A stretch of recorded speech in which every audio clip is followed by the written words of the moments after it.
साहेब आंबेडकर यांच्या स्मृती दिनाच्या निमित्ताने जिल्हास्तरीय खुली वक्तृत्व स्पर्धा आपण इथे घेत आहोत। आजच्या वक्तृत्व स्पर्धेचा विषय आहे, 5 विषय आपण या स्पर्धेसाठी ठेवले आहे।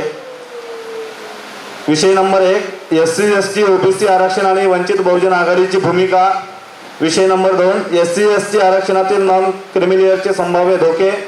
विषय नंबर 3 प्रस्थापित पक्षांनी विस्थापितांसाठी राजकीय दृष्ट्या काय केले। विषय नंबर 4 वंचित बहुजन आघाडी आणि सामाजिक अभिसरणाला कटिबद्ध। विषय नंबर 5 स्वाभिमानी आंबेडकरी राजकारणाची दिशा। या एकूण 5 विषयापैकी एका विषयावर आपल्याला स्पर्धकाला आपलं सादरीकरण 5 ते 7 मिनिटांमध्ये करायचं आहे। सदस्य माननीय डॉक्टर निलेश भाऊ विश्वकर्मा, वंचित बहुजन आघाडीचे प्रदेश उपाध्यक्ष माननीय डॉक्टर धैर्यवर्धनजी बुनकर सर आणि आजच्या वक्तृत्व स्पर्धेच्या परीक्षिका माननीय डॉक्टर सीमाताई मेश्राम यांना विनंती करतो की त्यांनी विचारमंचावर आपलं स्थान ग्रहण करावं। सोबतच प्रामुख्याने उपस्थित असलेले वंचित बहुजन आघाडीचे जिल्हाध्यक्ष माननीय राहुल भाऊ मेश्राम, जिल्हाध्यक्ष माननीय संजय भाऊ तोरपगार, युवा आघाडीचे जिल्हाध्यक्ष माननीय प्राजक्ताई पिल्लेवान, माननीय अंकुश भाऊ अप्पांजर यांना सुद्धा विनंती आहे की त्यांनी विचारमंचावर आपलं स्थान ग्रहण करावं। परीक्षिका आदरणीय डॉक्टर सीमाताई मेश्राम मॅडम यांना विनंती आहे की त्यांनी विचारमंचावर आपलं स्थान ग्रहण करावं।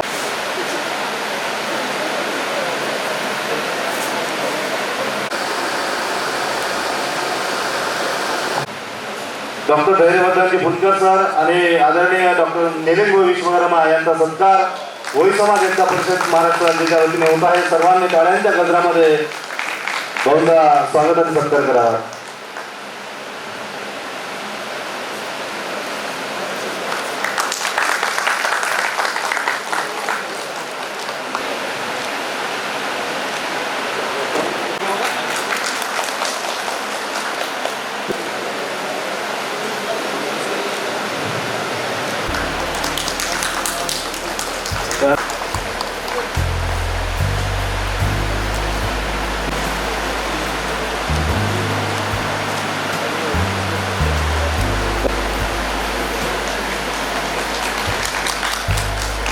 स्वागत समारंभ इथे आपण भैयासाहेब आंबेडकर यांच्या स्मृती दिनानिमित्ताने आपण हा आज कार्यक्रम ठेवलेला आहे। तुम्हाला भूमिका ठेवताना सांगतो की जेव्हा आम्ही या स्पर्धेच्या निमित्ताने अभ्यासिकांमध्ये फिरलो, मी विशेषतः 17 तारखेला ज्या दिवशी भैयासाहेबांचा स्मृती दिन असतो 17 सप्टेंबर, त्या दिवशी मी अनेक विद्यार्थ्यांना विचारलं, UPSCचा अभ्यास करणाऱ्या MPSCचा अभ्यास करणाऱ्या अनेक स्पर्धा परीक्षेच्या विद्यार्थ्यांना विचारलं की भैयासाहेबांबद्दल तुम्हाला माहिती आहे का। आणि त्यांच्याबद्दल मोठ्या खेदाने म्हणावं लागतं की कुणालाच माहीत नव्हतं। मी ज्या 5-6 अभ्यासिका फिरलो त्याच्यामध्ये केवळ एका विद्यार्थ्याने मला उत्तर दिलं की आज भैयासाहेबांचा स्मृती दिन आहे। म्हणजे इतकी मोठी शोकांतिका की आंबेडकरी समाजाला, ज्या दीक्षाभूमीला आपण आपल्या अस्मितेचं केंद्र मानतो, ज्या चैत्यभूमीला आपण दरवर्षी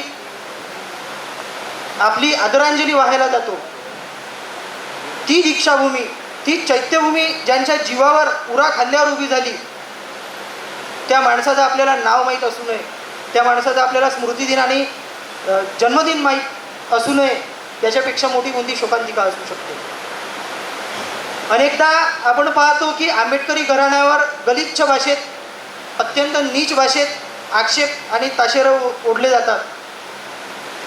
पण हे कशामुळे होते याचं जर आपण कारणमीमांसा केली तर आपल्या लक्षात येईल की एकतर आपल्यापर्यंत त्यांची माहितीच पोहोचली नाही, किंवा दुसरं कारण असू शकतं की जी काही माहिती पोहोचली ती अत्यंत चुकीची आणि भ्रम पसरवणारी माहिती आपल्यापर्यंत पोहोचली। आपल्याला माहीत असलं पाहिजे की बाबासाहेबांचे जे 5 मुलं होते, राजरत्न, इंदुबाई, त्याच्यानंतर रमेश, गंगाधर आणि यशवंतराव।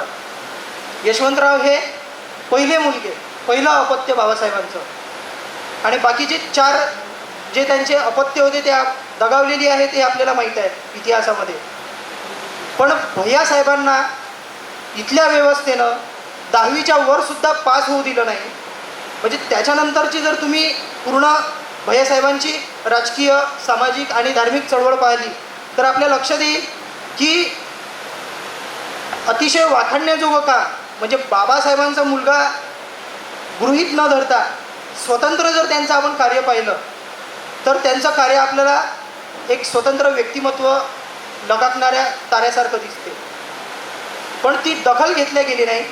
कारण रिपाईचे गटतट आपण पाहतो इतिहासामध्ये जर गेलो तर. आणि सर्वात महत्त्वाची बाब म्हणजे चुकीचा भ्रम पसरवण्यात आला. भैयासाहेबांना लहानपणापासून न्यूमॅनेटिक नावाचा आजार होता. पोलिओसारख्या आजारांनी, पायाच्या पोलिओसारख्या आजारांनी भैयासाहेब ग्रस्त होते. तासनतास त्यांचे मामा ते त्यांना तासनतास वाळूमध्ये त्यांचे पाय रोवून त्यांना शेक घ्यावा लागे त्यांच्या पायांना. तेव्हा कुठे त्यांच्या पायामध्ये त्राण यायचा आणि त्यांना चालता यायचं.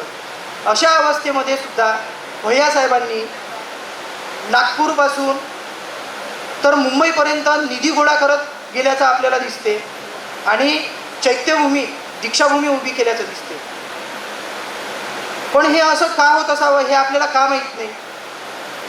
कारण जे भ्रम पसरवण्यात आले आणि ते पसरवल्या गेलेले भ्रम फोडून काढायचे, भैयासाहेबांचं स्वतंत्र अस्तित्व मान्य करायला लावायचं, भाग पडायचं, याच्यासाठी आम्ही हा उपक्रम सुरू केलेला आहे. सामाजिक अभिसरणाची जी प्रक्रिया राजकारणामध्ये चालते ती प्रक्रिया नेहमीच बाळासाहेब आपल्या भूमिकेतून मांडत असतात. आणि ती सामाजिक अभिसरणाची प्रक्रिया थांबली पाहिजे याच्यासाठी इथल्या व्यवस्थेनं जाणीवपूर्वक काम केलेलं आपल्याला दिसते.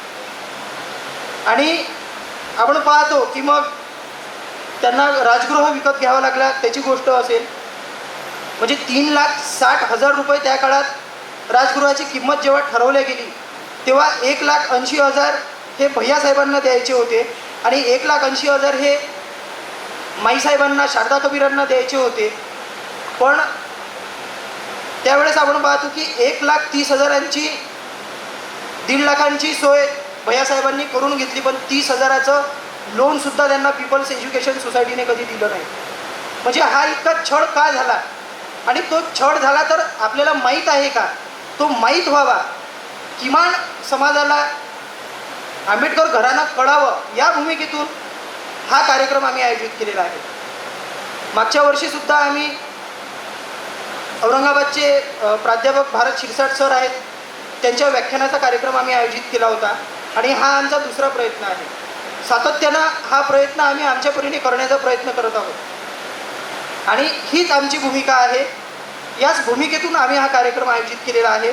आणि मग आपण पाहतो की आंबेडकर घराणं डावलल्या जाते. ते का डावलल्या जाते तर हे जे चुकीचे भ्रम पसरवले जातात ते भ्रम फोडले जावेत.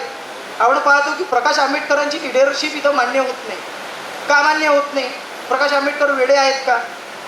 प्रकाश आंबेडकर मतिमंद आहेत का? त्यांचा अभ्यास नाही का? मग केवळ बाबासाहेबांचं कुटुंब बदनाम केलं म्हणून त्यांना आम्ही स्वीकारू शकत नाही, आम्ही रक्ताचे भक्त नाहीत अशा वल्गडा करण्यात येतात. पण त्यांचं जर स्वतंत्र अस्तित्व आपण पाहिलं, स्वतंत्र जर त्यांची इंटेलेक्च्युअल ऑनेस्टी जर पाहिली तर आपल्याला बाध्य करते त्यांचं नेतृत्व मान्य करण्यासाठी. आम्ही जेव्हा अभ्यासिकांमध्ये फिरलो आणि आमची भूमिका पटवून सांगितली तेव्हा त्यांचे चेहरे पाहून, त्यांची चर्या पाहून आमच्या लक्षात आलं की अनेकांनी काढता पाय घेतला, अनेक विद्यार्थ्यांनी स्पर्धेमध्ये सहभागच नोंदवला नाही सर. आणि त्याचं कारण काय होतं तर त्यांना असं वाटत होतं की हे आपल्याला पक्षामध्ये, राजकीय पक्षामध्ये ओढण्याचा प्रयत्न तर करत नाही. पण आम्ही त्यांना प्रकर्षानं सांगत होतो किंवा इथे उपस्थित स्पर्धकांनाही आम्ही प्रकर्षाने सांगू इच्छितो की राजकीयदृष्ट्या तुम्हाला कन्व्हिन्स करणं हा आमच्या कार्यक्रमाचा उद्देश नाही.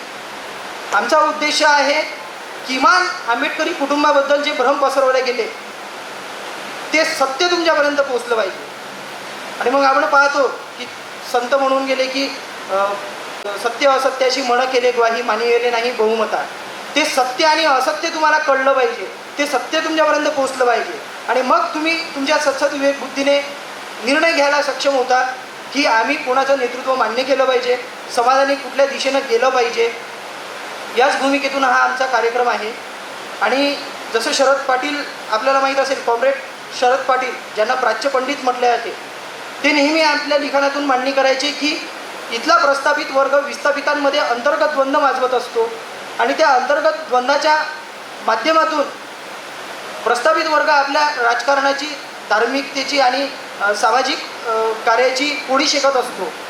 मग ते प्रस्थापितांनी माजवलेल्या या द्वंद्वामुळे विस्थापित हे आपसामध्येच भांडत असतात.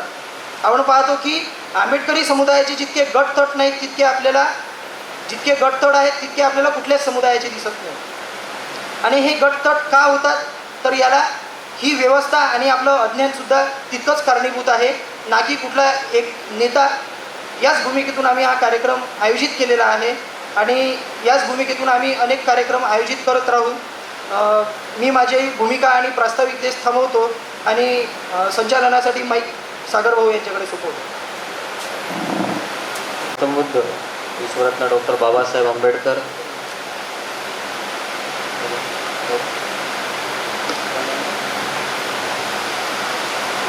माझे जाऊ छत्रपती शिवाजी महाराज, छत्रपती संभाजी महाराज, महात्मा ज्योतिबा फुले, सावित्रीबाई फुले, साहित्यरत्न अण्णाभाऊ साठे या सर्व विचारवंतांना त्रिवार वंदन करतो, मानाचा मुजरा करतो. मंचावर उपस्थित आदरणीय विजयकुमारजी चौरपकार साहेब, भारतीय बौद्ध महासभा राज्य संघटक, त्यानंतर वंचित बहुजन आघाडीचे जिल्हाध्यक्ष आदरणीय मेश्राम साहेब, त्यानंतर नवनिर्वाचित युवा आघाडीचे अध्यक्षा आमच्या ताई लेवानताई, त्यानंतर कार्यक्रमाच्या परीक्षक डॉक्टर सीमाताई मेश्राम आणि उपस्थित सर्व स्मृती दिनानिमित्त जो आयोजित केलेला कार्यक्रम आहे त्या उपस्थित सर्व उपासक उपासिका, कार्यक्रमातील खुल्या वक्तृत्व स्पर्धेमधील स्पर्धक आणि पदाधिकारी, कार्यकर्ते. विषय तुमच्यासमोर दिलेले आहेत. माझे लहान भावंडे इथं आहेत विषय मांडण्यासाठी, पण जेमतेम मागच्या वर्षी जेव्हा भैयासाहेबांचा स्मृतिदिनानिमित्त म्हणजे जवळपास हा तिसरा प्रोग्राम आहे की जिल्हास्तरीय करून भैयासाहेबांच्या स्मृतिदिनानिमित्त एक भैयासाहेबांच्या कार्याला उजाळा मिळावा, भैयासाहेबांच्या ज्या अमरावती जिल्ह्यातील, आता जवळपास सांगायचं तात्पर्य एवढंच की अमरावती जिल्ह्यामध्ये सर्वप्रथम काही गोष्टी न कळत अशा होत्या की डॉक्टर बाबासाहेब आंबेडकरांचे सुपुत्र भैयासाहेब आंबेडकर आहेत. हीच काही एक मी विचारवंतही नाही म्हणू शकत, पण जे लेखक असतात सगळेच नाही, पण माझ्या अनुभवातले इथे ते उपलब्ध नाहीत. बरं, म्हणजे स्पष्ट सांगायचं म्हणजे की भैयासाहेबांचा जो प्रचार आहे, प्रसार आहे, अकोला जिल्ह्यापुरता मर्यादित नव्हता. तो मुंबई नाही तर तो थायलंडपर्यंतही होता, पण तो आमच्यापर्यंत पोहोचला गेला आहे. मी जेव्हा चळवळीत काम करायला लागलो आणि जेव्हा मी चळवळीत इथून 12 वर्षाआधी काम केलं, म्हणजे कामाची सुरुवात केली, तेव्हा मला स्पष्ट सांगतो, ऐकलं होतं, वाचलं होतं, पण अनुभवलं कधी तर इथून 12 वर्ष आधी वंचित बहुजन आघाडी अकोलाच्या वतीनं 12 वर्षाआधी भैयासाहेबाच्या जयंतीनिमित्तचा कार्यक्रम झाला होता. मग आता जयंतीनिमित्त जायचं तर मग भैयासाहेबांना तेव्हा वाचनात आलं होतं इथून 12 वर्ष आधी. म्हटलं बोलवलं, आपण गेलं पाहिजे. तर अकोला शहरामध्ये तो कार्यक्रम झाला होता. त्यानंतर औरंगाबादच्या मेश्रामताई आहे, सतत रमाईंचा सतत एक प्रोग्राम म्हणून, आणि लेखिका आहेत त्या, शिरसाट सरांच्या पत्नी आहेत मेश्रामताई, औरंगाबाद युनिव्हर्सिटीला असतात. औरंगाबादमध्ये. तर तिथून ती सुरुवात झाली. मागच्या वेळेस शिरसाट साहेब होते, म्हणजे आपण स्मृतिदिनाचा कार्यक्रम घेतला तेव्हा शिरसाट साहेबांनाच बोलवलं होतं. तर अतिशय चांगलं त्यांनी मार्गदर्शन केलं. सांगायचं तात्पर्य एवढं की भैयासाहेब डॉक्टर बाबासाहेब आंबेडकरांच्या अपत्यापैकी एक अपत्य जे जगले आणि ज्यांनी बाबासाहेबांच्या महापरिनिर्वाणानंतर खरं तर बौद्ध आणि भारतीय बौद्ध महासभा आणि बौद्ध संस्कृती म्हटलं तरी काही वावगं नाही, ही टिकून ठेवली असेल तर ती भैयासाहेबांना ठेवली. आणि या गोष्टीला एक ताजं उदाहरण म्हटल्यावर महूपासून ते मुंबईपर्यंत एक भीमज्योत म्हणून यात्रा निघाली होती. त्या यात्रेचं नावच भीमज्योत होतं. ती महूपासून निघाली होती आणि मुंबईला येणार होती. याचं आयोजन भैयासाहेबांनी केलं होतं. त्यावेळेसचे जे मंत्री होते, मजूर मंत्री जगजीवनजी, त्यांच्या हस्ते उद्घाटन झालं होतं. आणि त्या समारोपीय कार्यक्रमाचे अध्यक्ष दादासाहेब गायकवाड होते. सांगायचं तात्पर्य की भैयासाहेब आंबेडकर म्हणजे यशवंतराव आंबेडकर हे महाकश्यप पंडित म्हणूनही ओळखले जात होते. आता महाकश्यप पंडित म्हणजे हे जे त्यांचं एक नाव देण्यात आलं, कशामुळे देण्यात आलं होतं? धम्मदीक्षा घेतली होती भैयासाहेबांनी, तेव्हा त्यांना हे नाव देण्यात आलं होतं. म्हणजे ज्यावेळेस दीक्षा घेतली, स्वतः त्याच्यातून आचरण केलं, भैयासाहेबांचा जो भारताबाहेरील प्रवास आहे तोही असा आहे की जवळपास श्रीलंका, थायलंड, त्यानंतर म्यानमार, या सर्व बऱ्याचशा अशा भारत देश सोडून इतर देशातही भारतीय बौद्ध महासभेचे आणि संस्कृती जपण्याचे कार्यक्रम म्हणजे धम्मदीक्षा असो, शिबिर असो, हे सर्व शिबिर त्यांनी आयोजन केले होते. बरेचशा खूप मोठमोठ्या दीक्षा समारंभाचे कार्यक्रम घेतले. तर भैयासाहेबांचं कार्य हे आपल्यापर्यंत कसं थोडक्यात पोचल्या जाईल, संपूर्ण भारतात आपल्यापर्यंत अजून त्यांच्या कार्याला उजाळा कसा देता येईल, असे हे सर्व कार्यक्रम आपण राबवत असतो. भैयासाहेबांना मी तरी एवढं मानतो की वंचित बहुजन आघाडीशिवाय राजकारणातला दुसरा पक्ष हा सामाजिक उपक्रमामध्ये मला दिसतच नाही. भैयासाहेबांचा कार्यक्रम मी या स्टेजवरच सांगतो की एकमेव पक्ष आहे की तो वंचित बहुजन आघाडी आयोजित करत असते. म्हणजे बाबासाहेबांचे एकमेव सुपुत्र आहेत. आणि आपण राजकारणात काय करतो तर आम्ही राजकारणात फक्त खोटे धंदे कसे केले पाहिजे. म्हणजे मी ताजं उदाहरण देतो. आताच आमच्या काकांसोबतच चर्चा झाली होती. भगवान गौतम बुद्धांच्या अस्थिकलश आणल्या. म्हणजे हे सांगायचं तात्पर्य म्हणजे की आपण खोटे धंदे काय करत असतो. आज त्यात अस्थिकलशचं स्वागत दर्यापूरमध्ये आहे. आणि विशेष म्हणजे एका आयोजनकर्त्यांनी स्वतःहून पत्र पाठवलं. त्यांचं नाव मंचावर घेत नाही. पत्र त्यांचं सर्व सोशल मीडियावर गेलेलं आहे. त्यांनी स्वतःहून म्हटलं की हा प्रोग्राम जो आहे हा फेक आहे, खोटा आहे. म्हणजे सांगायचं तात्पर्य की आपण भगवान गौतम बुद्धालाही सोडलं नाही. म्हणजे हा प्रचार म्हणजे राजकारणी त्याच्यात आणलं ठीक आहे, केलं पाहिजे तुम्ही, पण तुम्ही खऱ्या पद्धतीनं केलं पाहिजे. दर्यापूरला कार्यक्रम चालू आहे, काँग्रेसच्या मोठ्या नेत्यानं बॅनर टाकले आणि खरी अस्थिकलश आहे की नाही हे त्यांनाही माहीत नाही. म्हणजे अशी मी आरोप करत नाही. एका पत्रकारांनी, ज्या आयोजकांनी त्यांनी खुलं पत्र लिहिलं. सध्या मी ते प्रसारित केलं, मी वाचूनही दाखवलं, काकांनाही माहीत आहे की म्हटलं हे ते. शेवटी त्यांनी काय केलं, पोलीस स्टेशनला आता पत्र दिलं. कालच पत्र दिलं, काल परवा पत्र दिलं की या कार्यक्रमाशी माझा कुठला संबंध नाही, कारण की हे सगळं असं फेक खोटे प्रकार चालू आहे, म्हणून मी या कार्यक्रमाशी काही संबंध नाही.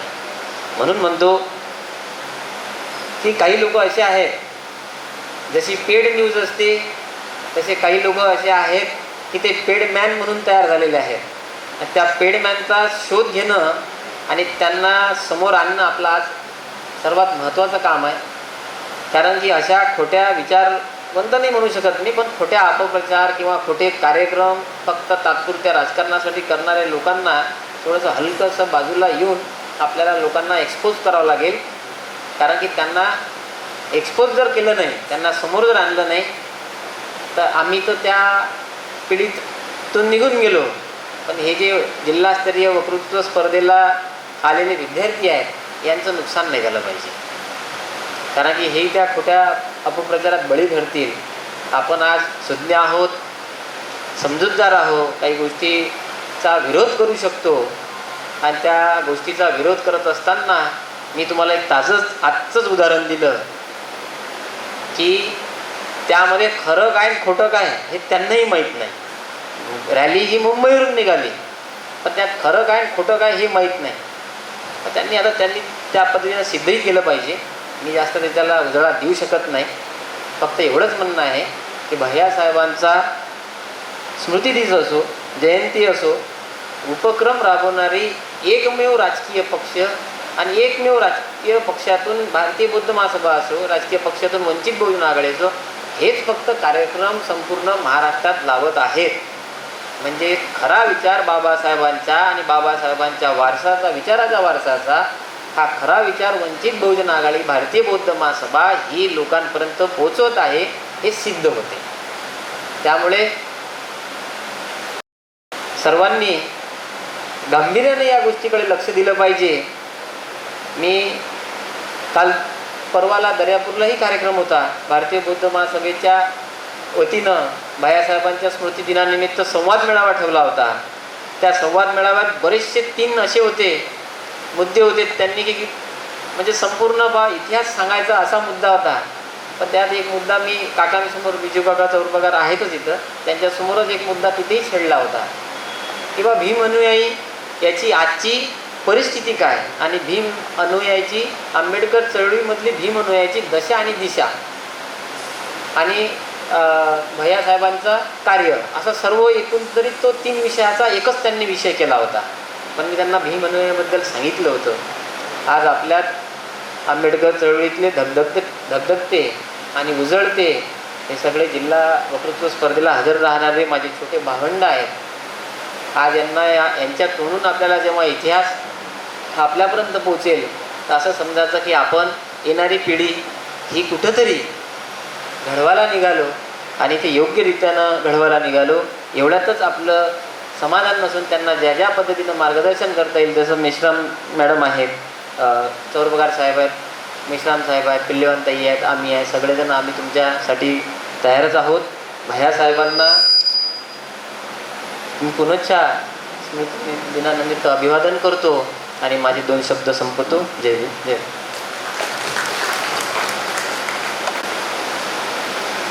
सर्वप्रथम राष्ट्रसंत तुकडोजी महाराज व गाडगे महाराज यांना अभिवादन करते. रयतेचे राजे छत्रपती शिवाजी महाराज, भारतीय राज्यघटनेचे शिल्पकार डॉक्टर बाबासाहेब आंबेडकर यांना मानाचा मुजरा. आजच्या आपल्या वक्तृत्व स्पर्धेला उपस्थित असलेला आपला आदरणीय मंचगण व समोर उपस्थित असलेले सगळे स्पर्धक, आज ज्या वक्तृत्व स्पर्धेला आपण इथे उपस्थित आहोत, वक्तृत्व स्पर्धेचा हेतू सूर्यपुत्र भैयासाहेब आंबेडकर यांच्या दिनानिमित्त आपण जी वक्तृत्व स्पर्धा ठेवलेली आहे, त्यांचे विचार मंच जे आहेत ते आपल्याला इथे व्यक्त करायचे आहेत. आणि आपले विचार आपण खरं तर बाबासाहेबांना अजून बघितलं नाही,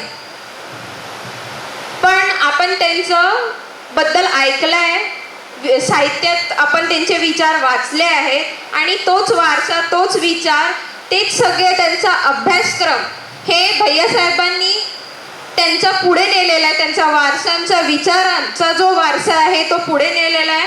आणि त्याच्यानंतर सध्या बाळासाहेब आंबेडकर त्यांनी सुद्धा तोच विचार आपल्यापर्यंत पोहोचत आहे.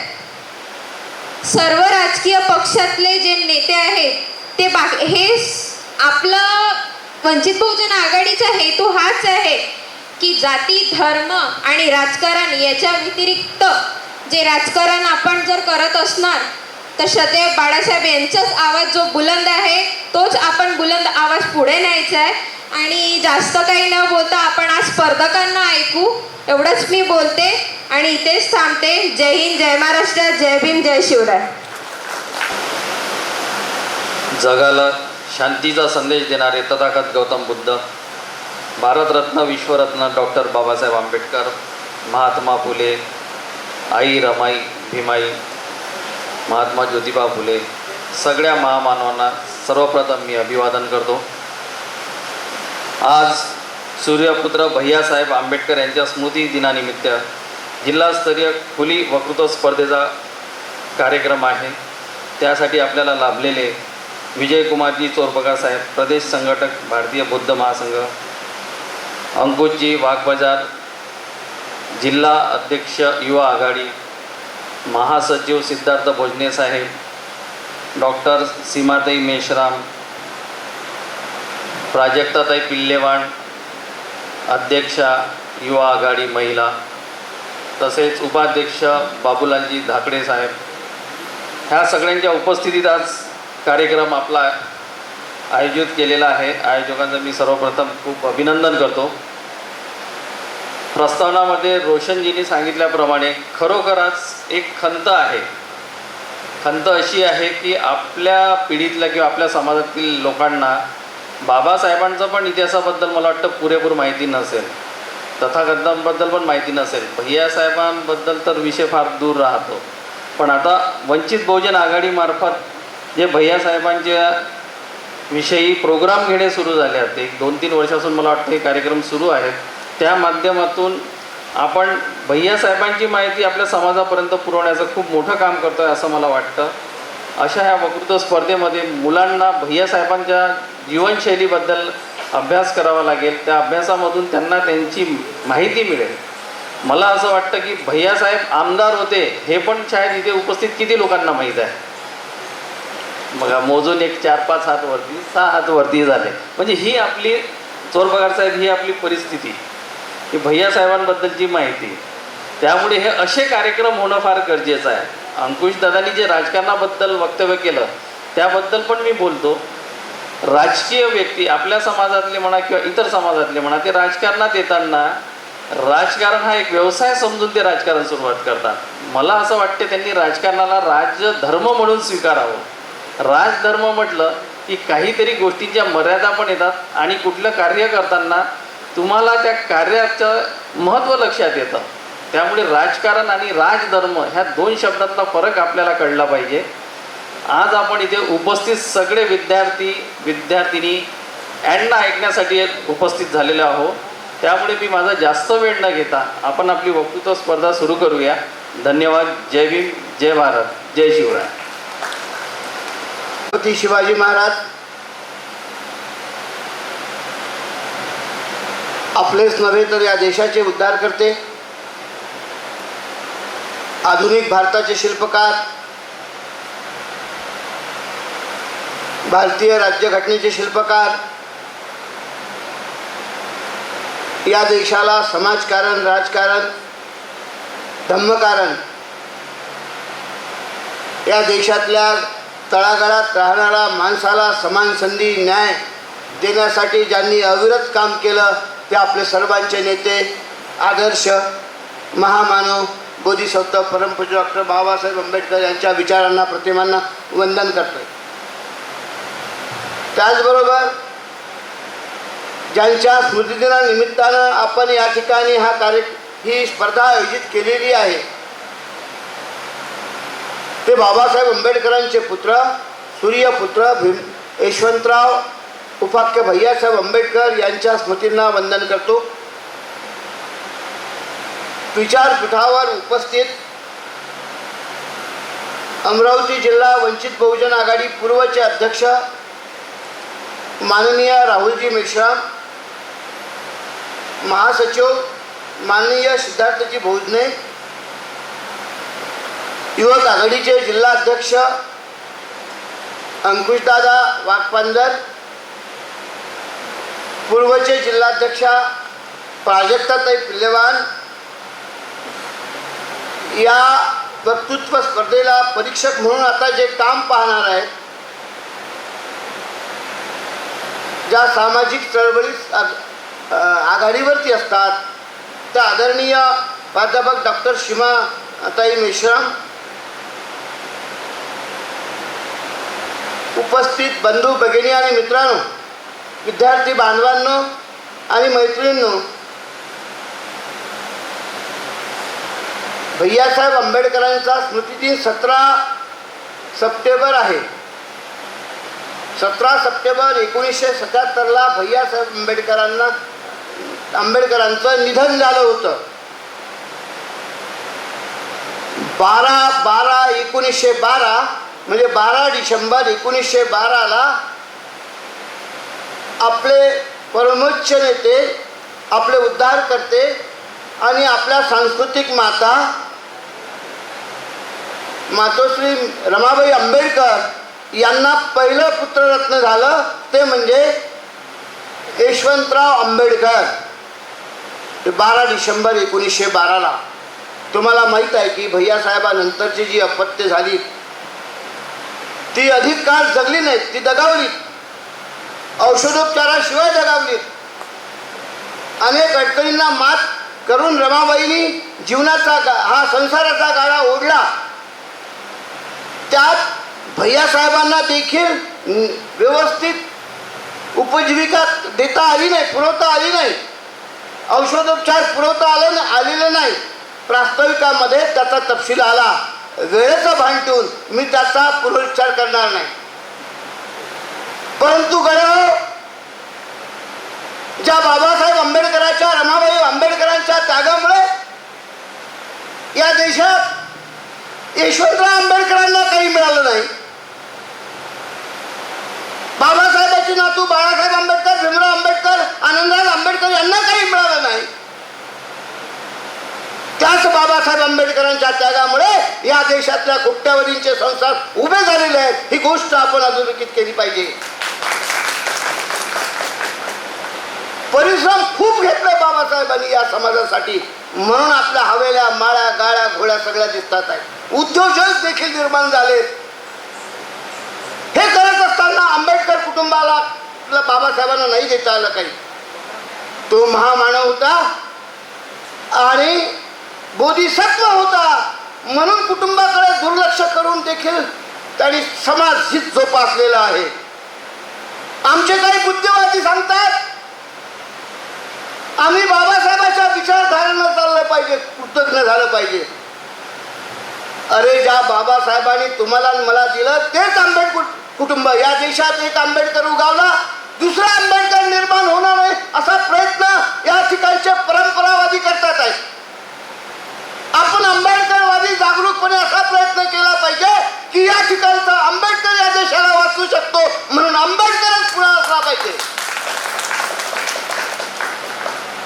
यासाठी या स्मृती दिनाच्या निमित्तानं आपण कटिबद्ध झालं पाहिजे. हो, भैयासाहेबांची कामगिरी देखील बाबासाहेब आंबेडकरांच्या विचारधारेची होती पूर्णपणे. बाबासाहेब आंबेडकरांच्या विचाराला कुठेही कमीपणा वाटेल असे भैयासाहेब कधीच वागलेले नाही. सीमाताई, मला सांगताना गर्व वाटतो की बाबासाहेब आंबेडकरांच्या चळवळीत अनेक नेते आले. त्यांनी चैत्यभूमी उभी करावी म्हणून प्रयत्न केलेला नाही, तो फक्त आणि फक्त भैयासाहेब आंबेडकरांनी केला. बौद्धांच्या सवलतीसाठी जेव्हा प्रश्न निर्माण झाला, मोरारजी देसाई 1977 मध्ये पंतप्रधान म्हणून विराजमान झाले, त्यावेळेला भैयासाहेबांच्या नेतृत्वात शिष्टमंडळ गेलं दिल्लीला. शिष्टमंडळाची पंतप्रधानांसोबत चर्चा झाली. चर्चेत मोरारजी भाई म्हणाले, आपको बुद्ध बनने का किसने बोला था? हा सिंहाचा शावा काय म्हणतोय? हा सिंहाचा शावा म्हणतो, आपला बापा आपके बाप ने मुझे हमें बौद्ध बनने का नहीं बोला, हमारे बाप ने बौद्ध बनने को बोला, इसलिए हम बौद्ध बने. आज जे आपण दिमागदारपणे या ठिकाणी वागतो, दिसतो, अनेकांचं वर्चस्व आता आपण मानायला तयार नाही आहोत. हा स्वाभिमान देखील बाबासाहेब आंबेडकरांच्या चळवळीने दिला. आता गदारोळ चाललेला आहे. आरक्षण थांबवा, आरक्षण बंद करा, आरक्षणाची गरज नाही. काँग्रेसवाले देखील वारंवार सांगतात, काँग्रेसवाले वेगवेगळ्या पातळीवरती बोलतात. राहुल गांधी वॉशिंग्टन मध्ये बोलले की आम्ही आरक्षण बंद करू. काल आजच्याच पेपरला मी पाहिलं, माझ्याकडे आलेला तो पेपर, ते वेणुगोपाल सरचिटणीस आहेत काँग्रेसचे, ते म्हणतात त्यांनी री ओढली आणि त्यांनी सांगितलं की आता आरक्षणाची गरज नाही. महाराष्ट्राच्या बाहेर आपण गेलो होतो, आंध्र प्रदेश आणि कर्नाटकनी या निर्णयाचं स्वागत केलं आणि अंमलबजावणी सुरुवात केलेली आहे. त्या ठिकाणी देखील काँग्रेसची सरकार आहे, ही गोष्ट लक्षात घ्या.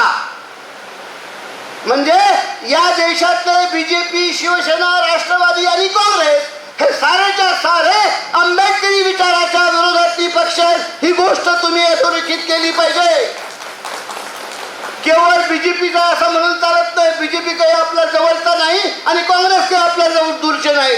पण या देशात बाबासाहेबाचा छळ, बाबासाहेबाचा अपमान वेळोवेळी जर कुठे केला असेल तर तो काँग्रेसने केला. तो इतिहास पहा, तो विजय चोरपगार सांगतो म्हणून खरं म्हणू नका. बाबासाहेबाचा छळ केला, भैयासाहेबाचा छळ केला, बाळासाहेब आंबेडकरांचा छळ केला. या समाजाच्या धाकली म्हणून आहे गाव अकोल्याच्या पलीकडे, त्या ठिकाणी गवई बंधूचे डोळे काढले. ते कुणाच्या कारकिर्दीत झाले? या या राज्यात शिवसेना मोठी केली, ती कोणी केली? वसंतदादा काँग्रेसचे मुख्यमंत्री त्यांनी केली. अनेक दंगली भरवल्या, दलित आणि हिंदूंच्या दंगली घडवल्या. ते कुणाच्या कारकिर्दीत आणि कशा घडवल्या याचा जरा नीट अभ्यास करा आणि मग तुमच्या लक्षात येईल की या ठिकाणी काँग्रेस नंबर 1 ची बदमाश असलेली यंत्रणा आहे आणि त्याच्या विरोधात आपल्याला उभं राहिलं पाहिजे. अशा प्रकारे भैयासाहेबांचं काम सांगताना मला 1 तास लागेल. मी तुमचा खरं म्हणजे विद्यार्थी आणि भैयासाहेबाच्या बाबतीत त्यांना माहीत व्हावं. भैयासाहेबांच्या बाबतीत बोलत असताना आंबेडकर कुटुंब काय कशा पद्धतीनं काम करतो, आंबेडकरांचे वंशज कोण आहेत, खरे वंशज, खोटे नाही, आणि बाबासाहेबाच्या विचारांनी काम कोण करतं या गोष्टी तुम्हाला अवगत व्हाव्या यासाठी जिल्हास्तरीय कृती स्पर्धा या ठिकाणी तुम्ही आयोजित केली. आणि त्यालाही सूर्यपुत्र भैयासाहेब आंबेडकरांच्या स्मृतिदिनानिमित्तानं तुम्ही आयोजित केली. मी वंचित बहुजन आघाडीला खूप खूप धन्यवाद देतो. पुरोगामी विचाराचा पक्ष म्हणून या देशात कोणी असेल तर तो फक्त आणि फक्त वंचित बहुजन आघाडी आहे असं मी मानतो. कारण पुरोगामित्वाच्या दृष्टीनं वाटचाल सतत वंचित बहुजन आघाडी करत असते. या देशातल्या शोषित, पीडित, वंचित यांना पुढे नेण्यासाठी, त्यांचे प्रश्न घेऊन लढण्यासाठी वंचित बहुजन आघाडी आणि त्यांचे नेते बाळासाहेब आंबेडकर हेच करताना दिसतात. ही गोष्ट मला अधोरेखित केल्यासारखी करावी अशी वाटते गळव. तर अशा या तुम्हा सर्वांना तुम्ही शूर कमी संख्येनं दिसतात. संख्या किती यायला महत्त्व नाही. संख्या वाढेल, कमी होईल, खूप गर्दी, आणि गर्दीमध्ये एक गर्दी आहे पण दर्दीच नसतील तर, इम्प्लिमेंट होत नसेल तर काय. म्हणून तुम्ही अंमलबजावणी करणार आहे आणि आंबेडकरांचे प्रामाणिक आणि निष्ठावान पाईक म्हणून मी तुमचं स्वागत करतो. या ठिकाणी वंचित बहुजन आघाडीचा गौरव करत असताना, त्यांचा सन्मान करत असताना सर्व पदाधिकाऱ्यांचा मी या ठिकाणचे जे स्पर्धक आलेले आहेत त्यांना शुभेच्छा प्रदान करतो की गळे हो, अतिशय कठीण काळातून आपल्याला जायचं आहे. आंबेडकरी चळवळ संपवण्याच्या मार्गावरती हे सगळे लागलेले आहेत. आंबेडकर चळवळ जर संपली तर तुम्ही आम्ही सारे कोणीही जिवंत राहणार नाही. आपण संपणार आहोत. आपलं आरक्षण काढून घेतलं जाईल, अनेक सोयी सुविधा काढून घेतल्या जातील. म्हणून काही करा आणि कसंही करा पण आंबेडकर चळवळ जिवंत राहील यासाठी प्रयत्न करा. त्याचे तुम्ही खरे शिलेदार ठरा ही तुम्हाला शुभेच्छा प्रदान करतो. तुमचं भाषण ऐकायला मी देखील काही वेळ थांबणार आहे. मला नंतर बडनेरेच्या कार्यक्रमाला जायचं आहे. या कार्यक्रमाला मी शुभेच्छा देतो, थांबतो. जय भीम, धन्यवाद. धन्यवाद सर.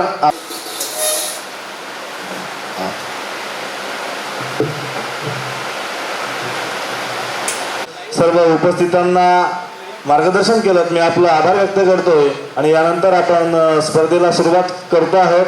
मी मान्यवरांना विनंती करतोय की समोरच्या चेअरवर आपण आपलं आसन ग्रहण करावं आणि इथून समोर आपण स्पर्धेला सुरुवात करतो आहोत. जे आता स्पर्धक नवीन आले असतील त्यांनी नोंदणी केली नाही, त्यांनी आपल्या नावाची नोंदणी करायची आहे.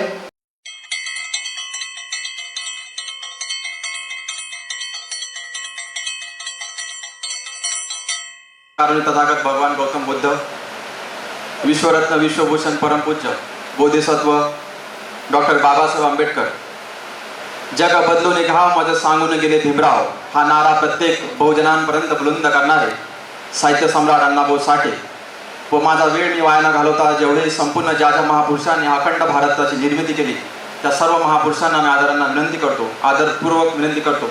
आणि या विचार मंचावरील सर्व आयोजक संयोजक या सर्वांना मी धन्यवाद देतो की त्यांनी या खुल्या स्पर्धेचं आयोजन केलं आहे. माझा विषय आहे वंचित बहुजन आघाडी या सामाजिक अभिसरणाला कटिबद्ध. मुद्दा क्रमांक 1 मांडणार आहे. ज्या प्रकारे 1 जानेवारी 1818 मध्ये भीमा कोरेगाव या काही मनुवादी वृत्तीच्या भावनेतून जो काही बोलतो अन्याय आणि अत्याचार घडला, त्यामध्ये अनेक राजकीय नेते हे आपले शेकोटी हात भासताना बाहेर काढताना त्या अन्यायाविरुद्ध लढणारा आवाज म्हणजे वंचित बहुजन आघाडी अर्थात श्रद्धे बाळासाहेब आंबेडकर. आणि तिथूनच हे नाव, हे एक राजकीय मुवमेंट नसताना, ही एक सामाजिक मुवमेंट जपणारं हे नेतृत्व म्हणजे श्रद्धे बाळासाहेब आंबेडकर आणि वंचित बहुजन आघाडी. आज आपण बघतोय की समाजामध्ये अनेक छोटे मोठे पक्ष आहेत, अनेक छोटे मोठे सामाजिक मुवमेंट जपणारे, ज्यांना आजपर्यंत या कुठल्याही पक्षाने आपलं अस्तित्व समोर येऊ दिलं नाही. ते सर्व छोटे मोठे पक्ष एक सामाजिक धोरण जपणारे ते आज वंचित बहुजन आघाडीमध्ये जपत आहे. म्हणून कुछ तो बात होगी, म्हणून मला एवढं सांगायचं आहे की कुछ तो बात होगी तेरे खारे पानी में है समुंदर, कुछ तो बात होगी तेरे खारे पानी में है समंदर, वरना यूं ही मीठी नदियां तुझे मिलनी नहीं आती. म्हणजे अर्थात की हा जो समुद्र आहे, हा समुद्र अर्थात वंचित बहुजन आघाडी आहे. हा जो परिवर्तनशाली जो राजकीय पक्ष आहे, तर राजकीय पक्ष म्हणून नसून ही एक सामाजिक बांधिलकी जोडणारा पक्ष आहे. आज आपण बघत आहे की मुद्दा क्रमांक 2 वंचित बहुजन आघाडी सामाजिक अभिसरणाला कटिबद्ध आहे. मुद्दा क्रमांक 2 ज्या प्रकारे नांदेडमध्ये अक्षय भालेकर नावाचं हत्या प्रकरण झालं, त्या प्रकारे एकाही राजकीय नेत्यांनी त्यांच्या पाठीमागे कुठल्याही प्रकारे खंडेपणे ते गंभीरपणे आणि एक सपोर्टर म्हणून कोणी उभे न राहता त्यांच्या मांग एकमेव राजकीय भूमिका बजावणारे श्रद्धे बाळासाहेब आंबेडकर हे होते. आपल्या सर्वांना माहिती आहे. आज आपण म्हणत आहे की समाजामध्ये अनेक गटतट निर्माण झालेले आहेत, पण सामाजिक ग्राउंड लेवलवरती आज आपण अकोल्यामध्ये भव्य दिव्य असा धम्मा मेळावा भरतो, पण त्याचा एकच उद्देश आहे की सामाजिक जी बाबासाहेब आंबेडकरांनी आज मोठे मोठे इंटरव्ह्यूमध्ये किंवा मोठे मोठे बाबासाहेब आंबेडकरांच्या ज्या प्रेस कॉन्फरन्स झालेल्या आहेत, त्या प्रेस कॉन्फरन्समध्ये बाबासाहेबांनी एका रिपोर्टरने क्वेश्चन केला की बाबासाहेब आंबेडकर आपको सत्ता भी चाहिए और आप बोलते हैं कि मुझे ये राजकीय मूवमेंट जे ये चलानी है. बट त्यामध्ये बाबासाहेब आंबेडकर असे म्हणाले कि सत्ता की लालच अगर मुझे होती तो 50 साल पहले ही भोगता, लेकिन मुझे सामाजिक मूवमेंट चलानी है. और सामाजिक मूवमेंट एक ऐसी मूवमेंट है जो धगधगती प्रवाह है, एक ज्वालामुखी है. त्यानंतर ते म्हणाले की बाबासाहेब आंबेडकरचं जे स्वप्न होतं की ऍक्च्युअल मध्ये राजकीय मूवमेंट मधून नाही तर सामाजिक मूवमेंट मधून हे राजकीय प्रवाहाकडे आपल्याला जाता येते, ते स्वप्न आज बाळासाहेब आंबेडकरांचं आहे. आज SC ST OBC भटके विमुक्ती आदिवासी या सर्वांना कुठंतरी नाही. एक सर्वात मोठं मुद्दा क्रमांक 3 सामाजिक वंचित बहुजन आघाडी सामाजिक अभिसरणाला कटिबद्ध. तर यामध्ये आज तृतीय पंथाला कुठल्याच राजकीय पक्षांनी त्यांना आपलं अस्तित्व दिलं नाही. पण वंचित बहुजन आघाडी क्रांतिकारी निर्णय आताच आपण या विधानसभेला बघतोय की वंचित बहुजन आघाडी हा एकमेव पक्ष आहे की ज्यांनी तृतीय पंथाला एकमेव निर्णय तिकीट जाहीर केले आहे. त्यामुळे आज प्रत्येक गोरगरिबाला प्रत्येक गरीबातल्या खालच्या लेवलच्या व्यक्तीला एक वरच्या लेवलवर नेणे आणि त्यांना राजकीय सत्तेतला वाटा बघवणे हे कार्य जर कोणी होत असेल तर ते फक्त श्रद्धे बाळासाहेब आंबेडकर आणि वंचित बहुजन आघाडीमध्ये होत आहे. मित्रांनो, आज वंचित बहुजन आघाडी प्रत्येक बेरोजगारांसाठी असो, करप्टेड असो, आज वंचित बहुजन आघाडीची जी भूमिका आहे KG ते PG पर्यंत मोफत शिक्षण हा एक सामाजिक मुद्दा आणि सामाजिक बांधिलकीचा मुद्दा आहे. कारण आज आपण बघत आहे की समाजामध्ये अनेक गोर गरीब आहेत, त्रास आहेत, महागाईच्या याच्यामध्ये आज हायली एज्युकेशन जे आपण म्हणतो उच्च शिक्षण आज मुलापर्यंत पोहोचत नाही. पण बाळासाहेब आंबेडकरांचं वंचित बहुजन आघाडीचं सामाजिक बांधिलकी म्हणून जे एक धैर्य आहे की KG ते PG पर्यंत जे शिक्षण आहे ते मोफत झालं पाहिजे, याला म्हणतात सामाजिक कटिबद्ध. कारण ते साहेब जे साहेबांची मोमेंट आहे, जी साहेबांची मोमेंट आहे ती प्रत्येक गरिबापर्यंत पोहोचवणे आणि त्या पोहोचण्याच्या माध्यमातून त्यांचा जो विचार आहे की आज ज्यांना कुठल्याही राजकीयमध्ये ज्यांना आज तिकीट नाही, आज बघत आहे धनगर, महार, तुत्यापंथी इथल्याही ज्या विविध प्रकारच्या खालच्या वर्गाच्या ज्या जाती आहेत ज्यांना वरचं बसण्याचा अधिकार सुद्धा नव्हता, तो अधिकार फक्त आज या सामाजिक भावनेच्या वृत्तीतून वंचित बहुजन आघाडीला देत आहे. मित्रांनो, मी एवढंच सांगतो की आज वंचित बहुजन आघाडी शिवाय दुसरा पर्याय नसून आज वंचित बहुजन आघाडी हाच एकमेव सामाजिक बांधिलकी जपणारा पक्ष आहे आणि सामाजिक बांधिलकीच्या माध्यमातून लोकांपासून तर उच्च पिढीपर्यंत परिवर्तनपर्यंत पोहोचवण्याचा मार्ग आज करत आहे. एवढंच बोलून मी माझं भाषण संपवतो. जय भीम, जय भारत. थँक्यू.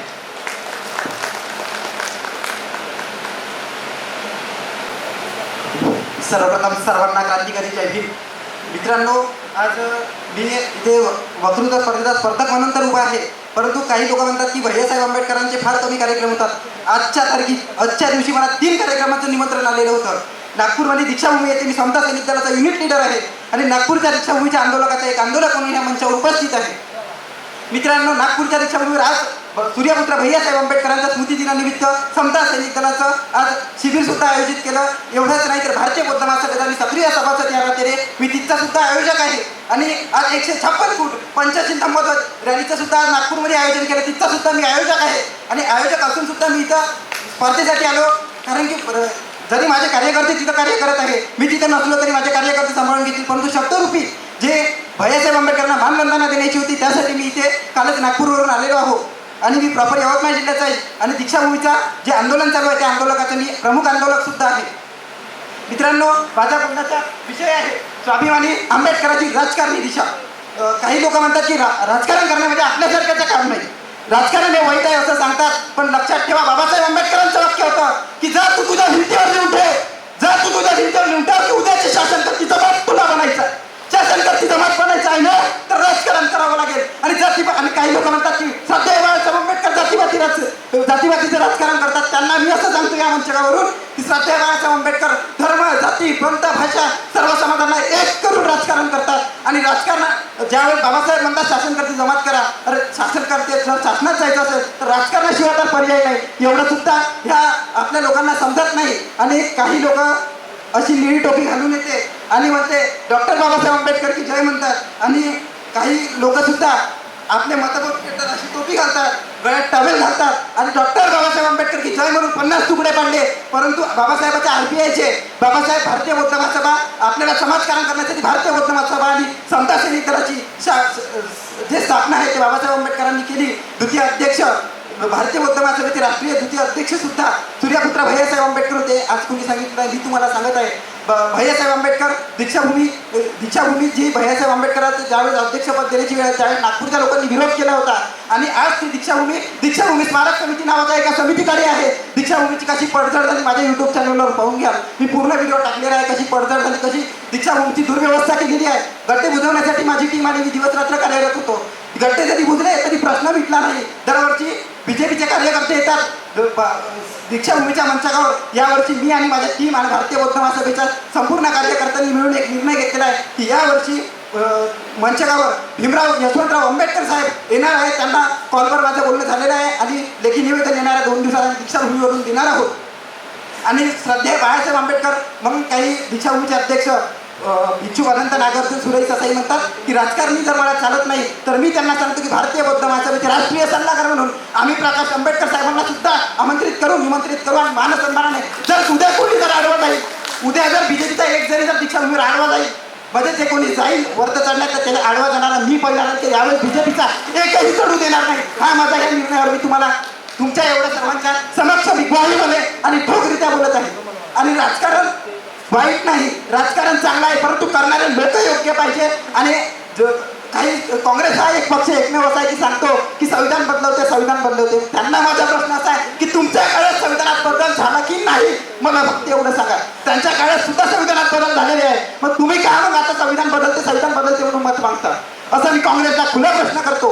आणि बीजेपी काँग्रेस पुन्हा एक दावा वंचित बहुजन आघाडीवर करत असते की BJP is equal to Vanchit Bahujan आघाडी जे म्हणतात. त्यांना माझा असा प्रश्न असा आहे की जर वंचित बहुजन आघाडी बी टीम आहे तर मग बी टीम तुम्ही त्यांना म्हणतात, मग बी टीम तुम्ही म्हणजे Bhajap is equal to Congress आहे ना की वंचित बहुजन आघाडीला बदनाम करण्याचे प्रयत्न सुद्धा करते. आणि मी ह्या मंचावर खुलेआम सांगतो, माझं वय 18 वर्ष आहे, माझा मतदानाचा अधिकार नाही म्हणून माझा राजकीय कुठलाही संबंध नाही. नाहीतर काही जण म्हणतील की आयोजकांनी पैसे देऊन वंचितवर बोलायला लावलं. असं नाही दादांनो, मला अजूनही मताचा अधिकार नाही, पण मला जे पटते ते मी सांगतो. मी विद्रोही कवी आहे. यानंतर आयोजकांना विनंती सुद्धा करतो एक की मला कार्यक्रमाच्या शेवट 5 मिनिटं द्यावी बाळासाहेबांवरची कविता सादर करायची. आणि एक कशा दंगल पेटवताना आपल्या गोरगरिबाचं कसं नुकसान होते त्यावरची डॉक्टर स्वप्नील चौधरी लिहितात की आदेश आले अफवा आले, आदेश आले अफवा आले, रंगीबिरंगी झेंडे आले, तंडासोबत धोंडे आलेले, कळपाने झेंडे आले. धर्मासाठी कडवे आले, मतांसाठी भडवे आले. धर्मासाठी कडवे आले, मतांसाठी भडवे आले. गाड्या फुटल्या, काचा तुटल्या, यात माणसांचं मरण झालं. दंगल पेटली, गाड्या फुटल्या, काचा तुटल्या, यात माणसांचं मरण झालं. ब्रेकिंग न्यूजला कारण झालं, पत्रकार घटनेच्या खोलात गेले, घटनास्थळीचे जेलात गेले. त्यांना जामीन द्यायला आलं कोण? धर्मावाले की झेंड्यावाले? कोणीच नसते. त्यावेळेस आले माय बाप आणि भाऊ, चल दादा आपण जंगल समजून घेऊ असं समजून घरचे येत असतात, कोणीच येत नसते. मग त्यांना पोलीस स्टेशन नेलं. मग पोलीस स्टेशनात गाड्या आल्या, जंगल पेटवणारा भाड्या आल्या. कारण की आपल्याला राजकीय पक्ष भडकवण्याचे कामं करतात, जाती लढवण्याचं काम करते मित्रांनो. मग पोलीस स्टेशनात गाड्या आल्या, जंगल पेटवणारा भाड्या आला. त्यांची आपापसात मिटिंग झाली, आत्ता खोलीत सेटिंग झाली. आपापसात मिटिंग झाली, आत्ता खोलीत सेटिंग झाली. आतल्या खोलीत सेटिंग झाली, पेटवणाऱ्याची सुटली, आपली भाकरीसाठी परती. अरे विचार करा की पेटवणाऱ्याची सुटली, आपली आमदार राहून अडकली. हे सुद्धा आपल्या लोकांना समजत नाही. आणि त्यांच्यासाठी अरे कधी सांगा सुधारणार आमची डोकं, कधी आमच्या घरावरती आमचं डोकं. थोडा तरी उमजून घ्या, महापुरुष समजून घ्या. थोडा तरी उमजून घ्या, महापुरुष समजून घ्या. खोटं नाटू सांगून तो किडे तुम्हाला पेटवतो, खोटं नाटक सांगून तो किडे तुम्हाला पेटवतो. 1-2 बोटे दंगलीमध्ये पाठवतो, 1-2 बोटे दंगलीमध्ये पाठवतात. शिवराय भीमराय छाटणी करतात, तुमच्या मेंदूची वाटणी करतात. तुमच्या मेंदूची वाटणी करतात, शिवराय भीमराय छाटणी करतात. शिवराय आपले, भीमराय आपले, आपण सारे भाऊ. चल भारतीय नागरिक होऊ, संविधानाचं गाणं गाऊ, आता दीपभावसूत्र त्या तथागत बुद्धाचं समजून घेऊन चला आता दंगलीला फुल स्टॉप देऊ. या पद्धतीने आपण वागलं पाहिजे. आणि जाता 2 ओळी सांगतो आणि थांबतो की तू हिंदू बनेगा ना मुसलमान बनेगा, तू हिंदू बनेगा ना मुसलमान बनेगा, इंसान की औलाद है इंसान बनेगा, इंसान की औलाद है इंसान बनेगा. आपण माणूस आहे तर माणसाची दौलत बना. जाती असेल, जाती हा फक्त मला वाटते प्राण्यात राहते, माणसात राहत नाही. जाती हा माणसात नाही राहत, प्राण्यात राहते. माणसात फक्त 2 जाती पाहिजे ना, माणूस तिसरी जात नाही. जो जातीपातीवर बोलत असेल त्यांना विनंती आहे की जातीपातीचे राजकारण करू नये, भांडण करू नये. आणि धन्यवाद.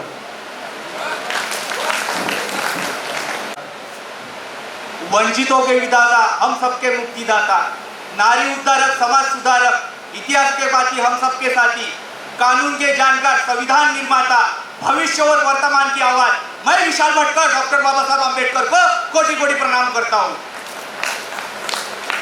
भारत का संविधान हमारी आन और बान है. आइए मान्यवर, इस कार्यक्रम में आपका अभिमान है.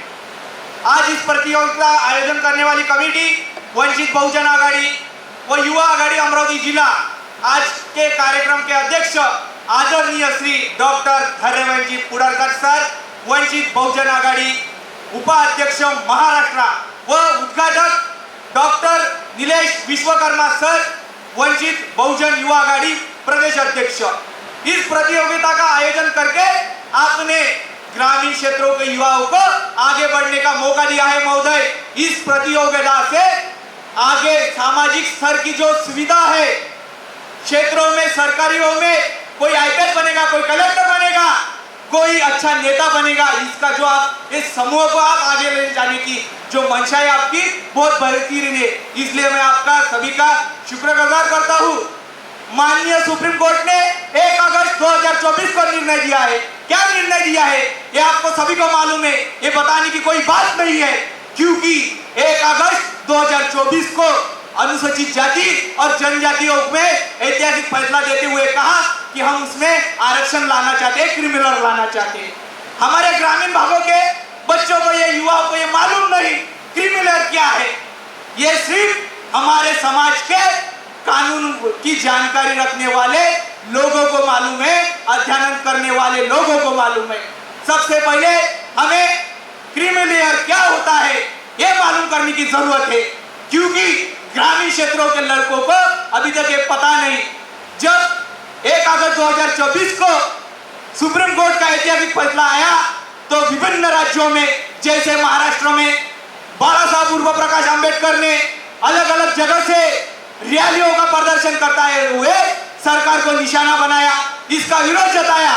उसके बाद में उत्तर प्रदेश देखे तो बीएस प्रमुख मायावती ने भी इसका विरोध जताया।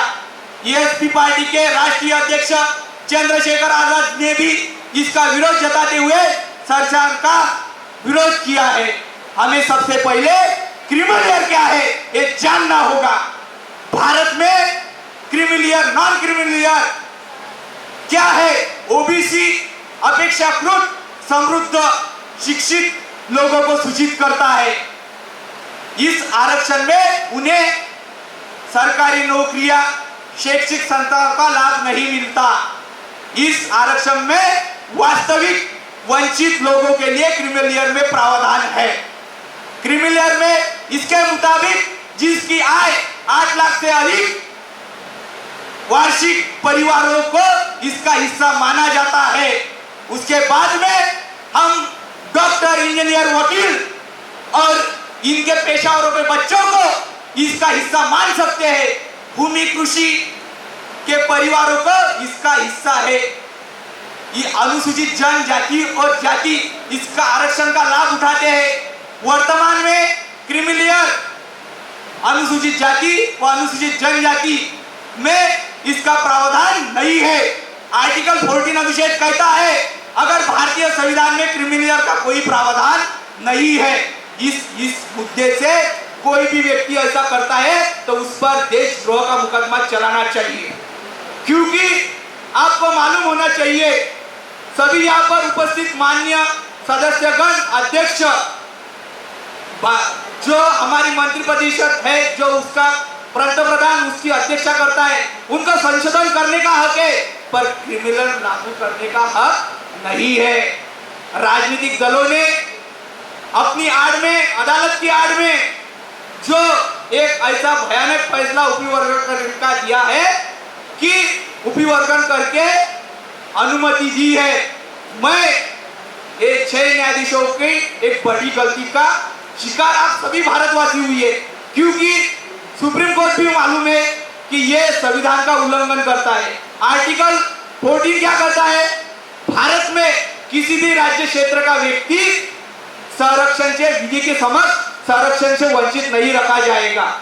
महाराष्ट्र पर विचार करें तो जो इसमें 3 श्रेणियों की जातियां हैं, जिसे नवबौद्ध हम महार भी कहते हैं, चर्मकार, मातंग, ये 3 प्रमुख जातियां हैं। सबसे पहले तो नवबौद्धों पर आरोप लगाया जाता है कि उन्होंने आरक्षण का लाभ लिया। ऐसा नहीं है। 3 समुदाय में हम देखते हैं तो नवबौद्ध, इसका शिक्षा का स्तर ऊंचा है, इनके आंकड़े अपेक्षाकृत ऊंचे हैं, और इसका उपवर्गीकरण का संविधान करना नहीं है, उपवर्गन नहीं कर सकते, क्योंकि डॉक्टर बाबा साहब अम्बेडकर ने कहा है कि SC, ST, OBC सामान्य श्रेणी के लोग भी इसका लाभ लेते हैं। आरक्षण में 6 से 1 तक इसको बरकरार रखने का प्रावधान है और अनुच्छेद 6 इसका उल्लंघन करता है। मैं जाते हुए 2 माननीय इस कार्यक्रम के अध्यक्ष और पर्यवेक्षक जी से अनुमति लेता हूं। मैं आखिरी में 2 मुहावरे कहना चाहता हूं। कांच का खिलौना उछाला नहीं जाता, हर काम तकदीर पर टाला नहीं जाता, मेहनत से निकल आती है राहें, हर काम तकदीर पर टाला नहीं जाता। संविधान सभा के सदस्य ने कहा विजत कामत ने डॉक्टर अंबेडकर अभी जीवित नहीं है, पर उनके अनुच्छेद आज भी जीवित है। मेरी ये दरख्वास्त है, वंचित शोषित करे पुकार, महाराष्ट्र में वंचितों की सरकार। जय भीम, नमो बुद्धाय।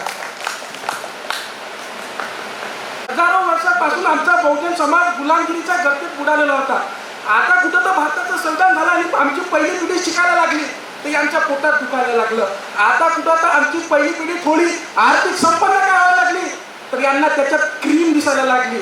अबे हमने ढंग से आरक्षण की रोटी भी नहीं खाई और वो बात क्रीम की कर रहे. आणि त्याच क्रीमवर बोलण्यासाठी, त्याच क्रिमिनलवर चिंतन आणि मंथन करण्याकरिता मी आपल्यासमोर उभा आहे. नमस्कार, मी सौरभ गुर्दे आपल्यासमोर विषय मांडतो, SC ST आरक्षणातील नॉन क्रिमिनलचे संभाव्य धोके. महोदय, सर्वप्रथम आपण हे समजलं पाहिजे की हे नॉन क्रिमिनल किंवा क्रिमिनल म्हणजे काय. तर आपल्यातला SC STला तो शिक्षित घटक ज्याचं वार्षिक उत्पन्न हे किमान 8 लाखाच्या वर घेणार, तो आता क्रिमिनलमध्ये येणार आणि मग त्याच्या वंशाला कधी आरक्षणाचा फायदा घेता येणार नाही. आणि मग असं सांगितलं जातं, तर्क दिला जातो की गरीब SC STना फार मोठा फायदा होणार. हा तर्क ऐकायला फार चांगला वाटतो, मानवीय वाटतो, तार्किकही वाटतो, पण त्यावर जो समजतो त्यावेळेस तो तितका तिसकट व असंवेदनीय ठरतो. कारण डॉक्टर बाबासाहेब आंबेडकरांनी राज्य आणि अल्पसंख्याक या पुस्तकामध्ये स्पष्टपणे आरक्षणाची संकल्पना सांगितली होती की ज्यांचे जगण्याचे अधिकारच नाकारले गेले, ज्या समाजाला कमरेला झाडून गळ्यात मळकत घेण्याचं काम या प्रस्थापित व्यवस्थेने केलं, जे सामाजिक व त्याचबरोबर शैक्षणिकदृष्ट्या मागासलेले होते त्यांना त्यांचं प्रतिनिधित्व द्या, म्हणजे खऱ्या अर्थानं त्यांना त्यांचं आरक्षण देणं, ही संकल्पना बाबासाहेबांनी मांडलेली होती. आणि म्हणून याच विचारांचे पडसाद आपल्याला भारतीय संविधानामध्ये दिसून येतात. म्हणजे भारतीय संविधानाचे अनुच्छेद 14(4), 15(4) असो, 16(4) असो किंवा 340 OBC साठी असो, 341 असो किंवा 342 असो, या सगळ्या आर्टिकलमध्ये एक गोष्ट आपल्याला स्पष्टपणे दिसणार की SC ST OBCंना सामाजिक व त्याचबरोबर शैक्षणिक मागासलेपण बघून आरक्षण दिलं पाहिजे. हे सगळं असताना सुद्धा याला पुन्हा या आरक्षणाला गरिबी हटावच्या चष्म्यातून बघितलं जातं. ही सर्वात महत्त्वाची सर्वात दुर्दैवी बाब आहे. आणि म्हणून आम्ही लक्षात घेतलं पाहिजे की आरक्षण हे सामाजिक आरक्षण हे कधीच आर्थिक विकासाचं तत्व नाही, तर आरक्षण हे सामाजिक प्रतिनिधित्व आहे. हे आम्हाला लक्षात अजूनही आलं नाही की यांना काय वाटतं.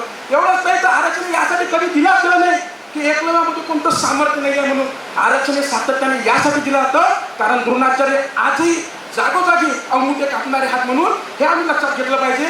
मग तर्क दिला जातो आणि याच्या मागचा सगळ्यात मोठा संभाव्य धोका काय, तर आमच्यातला जो शिक्षित वर्ग असणार त्याला बाजूला बाहेर काढलं जाणार आणि मग तो वंचित तबका असतो जो फक्त आपण उदरनिर्वाह करत असतो आणि त्याला मग जातीच्या नावानं, धर्माच्या नावाखाली, अंधश्रद्धेखाली झोपून टाकायचं आणि शेवटी मग हे आरक्षणात कालांतरात संपून द्यायचं.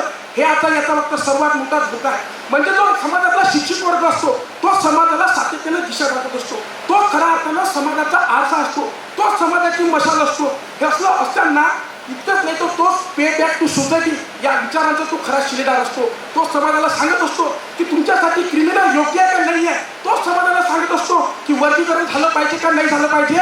तो तुम्हाला सातत्याने दिशा दाखवत असतो. पण या घटकाला बाजूला काढून मग काय करायचं, वंचित शोषित जो तबका असणार त्याच्यामध्ये हळूहळू इकॉनॉमिक क्रायटेरियाचं इंजेक्शन टाकलं जाणार आणि कालांतरानं हे आरक्षण संपून द्यायचं. हा धोका आम्ही ओळखला पाहिजे आणि मग मात्र क्रीम मात्र दुसऱ्यालाच खाल्ली पाहिजे. हा धोका आम्ही ओळखला पाहिजे. सुप्रीम कोर्टचे जज म्हणतात की जे पहिली पिढी आहे त्याच्यानंतरच्या पिढीला आरक्षण घेताना कामा नये. पहिल्या पिढीनं आरक्षण घेतलं पाहिजे, नंतर घेतलं नाही पाहिजे. सो डिअर माय लॉर्ड, तुम्ही सुप्रीम कोर्टचे जज आहे, तुमचे वडील हायकोर्टचे जज होते. उद्या होणार जर तुम्हाला मुलगा झाला तर एखादा शुभेच्छा देणारा येणार आणि म्हणणार की मुबारक हो, आपके घर बच्चा नहीं आपके घर जज पैदा हुए, वहाँ जज का बेटा जज बनेगा और क्रिमिनल SC ST में खोजा जाएगा. हे आम्ही ओळखलं तितकं गरजेचं आहे. आणि जर आर्थिक संपन्न झाले तर काय त्याच्यासमोर सामाजिक भेदभाव होत नाही का, हा एक मोठा प्रश्न आहे. म्हणजे बघा, आमच्या देशामध्ये उपपंतप्रधान राहिलेले बाबू जगजीवन राम त्यांनी फक्त मूर्तीने हात काय लागला तर पूर्ण मूर्ती धुण्यात आली. इतकंच नाही तर उत्तर प्रदेशचे अखिलेश यादव मुख्यमंत्री असताना त्यांनी ज्यावेळेस सरकारी आपलं घर सोडलं ते पूर्णच्या पूर्ण भारत रामने धुवून काढलेलं होतं. इतकंच नाही तर समोर जात असताना आमच्या देशाचे राष्ट्रपती असणारे रामनाथ कोविंद यांना तर मंदिराच्या बाहेर ठेवलं. आदिवासी समाजाचं प्रतिनिधित्व करणाऱ्या द्रौपदी मुर्मू यांना आम्ही मंदिरातही जाऊ दिलं नाही. आणि मग पुजारी काय म्हणतो, पुजारी म्हणतो की ह्या मंदिरात कोणी येऊ शकणार नाही, आमची परवानगी असणार तरच या मंदिरात येऊ शकतो. म्हणजे जर आमच्या देशात जर असं होत असेल, आमच्या देशामध्ये उपपंतप्रधान असं होत असेल, आमच्या देशामध्ये मुख्यमंत्र्यासोबत असं असेल, तर सर्वसामान्य जनतेचा काय हा आम्ही प्रश्न विचारणं गरजेचं आहे. आणि म्हणून मग आम्ही त्यावेळेस लक्षात घेतो हे करणार काय, मग याच्या मागचा सर्वात मोठा खेळ आम्ही ओळखला पाहिजे. जे जे शिक्षित वर्ग असतो, जो बौद्धिक वर्ग असतो, त्याची जे मुलं असणार त्यांना सांगणार आहे की इंटरव्ह्यू जाणार की तुम्ही क्रीम खाल्लेली आहे आणि मग तुम्ही क्रीम खाल्ली आहे तर तुम्ही आता आरक्षणाचा फायदा घेऊ शकणार नाही. आणि दुसरा मग वंचित किंवा शोषित वर्ग राहणार, तो जो त्याचा मुलगा जो जाणार तर त्याला सांगणार की तुम्ही फाऊंड सुटेबल नाही आहे, तुम्ही नॉट फाऊंड सुटेबल, म्हणजे NFS लावणार. मग NFS लावण्याच्या माध्यमातून काय होणार, तर यालाही आरक्षण द्यायचं नाही, यालाही आरक्षण द्यायचं नाही. आरक्षण मात्र सवर्णांनी खायचं, ह्या जागा सगळ्या दुसरीकडे टाकून द्यायचा, हे आम्ही ओळखलं पाहिजे. आणि म्हणून जनरल कॅटेगरीमध्ये ह्या सगळं टाकलं जाणार, हा भीती आम्ही ओळखली पाहिजे. आणि म्हणून डॉक्टर लक्ष्मण आर्य स्पष्टपणे म्हटलं की ज्याप्रमाणे आरक्षण चालवलं वंचकात हे चालवलं आहे, आणि जर हे आरक्षण जर खऱ्या अर्थानं हे क्रिमिनल टाकणं म्हणजे काय, तर रोग बरा यांना करायचं नसून यांना पूर्ण रोगीच मारून टाकायचं आहे, हे आम्ही ओळखलं पाहिजे. प्रोफेसर दिलीप मंडळ सुद्धा म्हणतात की गुग्यात एखाद्या व्यक्तीला गुग्याचा त्रास आहे आणि इलाज मात्र जखमेचा चालू आहे. हे आजचं आरक्षणाचं धोरण आहे. हे सगळ्यावर आम्ही चिंतन केलं पाहिजे. यांना वाटतं ना क्रिमिनल लावली पाहिजे, तर सर्वात प्रथम त्या न्यायालयापासून सुरुवात केली पाहिजे क्रिमिनल लावण्याची. इथं पोलिस सिस्टमच्या माध्यमातून आरक्षण लावलं जातं. आणि ठीक आहे, एवढं मी बोलतोय, जर चिंतन करतो आपण, तर विचार करावा. शेवटी जाताना होते आशिष सोनवणेचं एवढंच म्हणतो की तुझ्या पोटात जर दुखत असेल ना तर आरक्षण तू घे, तुझी जात मध्ये दे आणि माझी जात तू घे. अरे पोटाला पालू बांधून जरा तर राहून पाय आणि 1-2 दिवस झोपडपट्टी काढून पाय. आमच्यासारखे डोक्यावर फुले, शाहू आणि आंबेडकर घ्या, तुझी जात मला दे आणि माझी जात तू घे, तुझी जात मला दे, माझी जात तू घे, आणि या क्रिमिनलचा विषय सोडून टाक. मनपूर्वक धन्यवाद.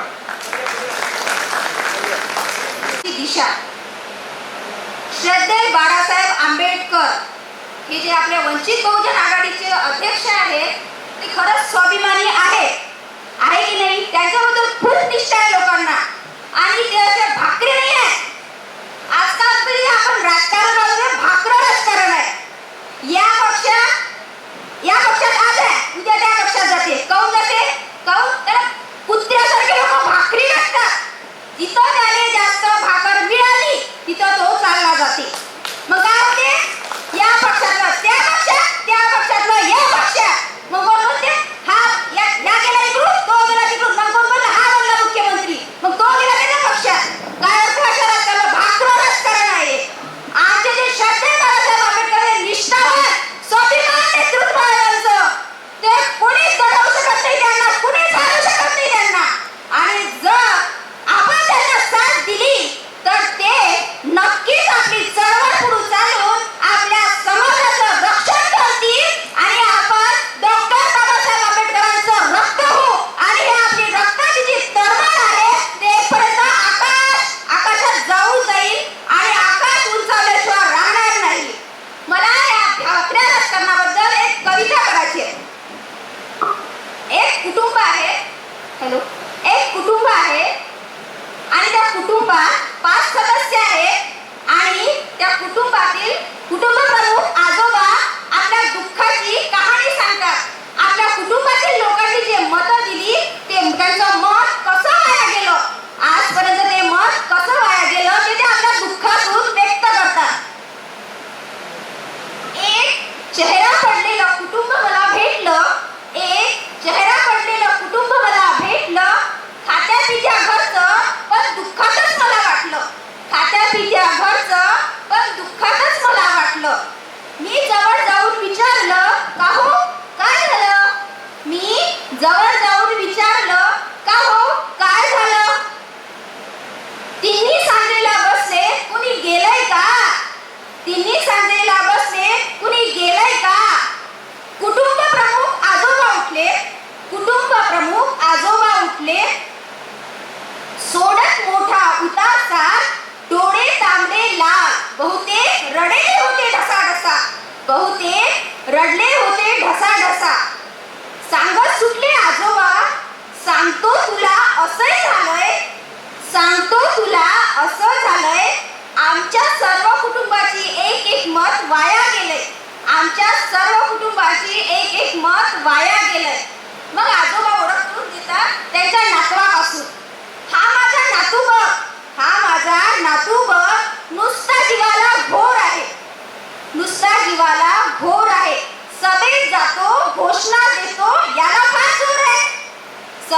जातो, घोषणा देतो, याला फार जोर आहे. इतकं करूनही याचं भागलं नाही. इतकं करूनही याचं भागलं नाही आणि असं करून याचंही मत वाया गेलं. वारशाने फक्त पैसा मिळतो, वारशाने फक्त पैसा मिळतो, कर्तृत्व कुणी आणत नाही. वारशाने फक्त पैसा मिळतो, कर्तृत्व कुणी आणत नाही.